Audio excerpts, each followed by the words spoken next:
Yo, what's up guys? Welcome back to the channel. In today's video, I'm going to show you guys how to avoid getting rejected by Funbox. Are you worried about Funbox turning you down? Well, let's walk through what might cause rejections and how to stay clear of them.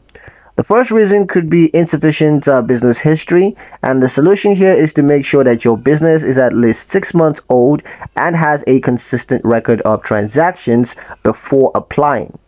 The second reason, low or irregular cash flow. The solution here is Funbox checks your revenue patterns, and if cash flow is unstable, you're gonna need to wait a few months to build a stronger transaction history before applying.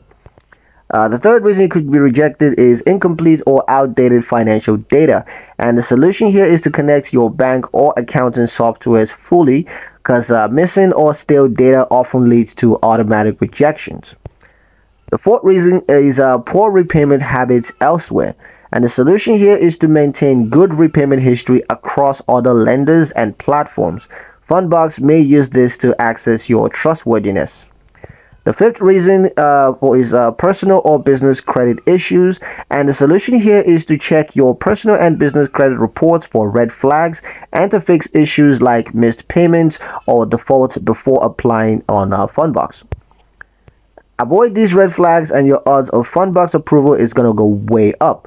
Prepare your finances, connect your data, and apply smart. And that's pretty much it for the video, guys. Hope you liked it. Hope you found the information here useful enough. If you did, like, share, and subscribe for more helpful tutorials. Thank you guys for watching, and we'll see you in the next one.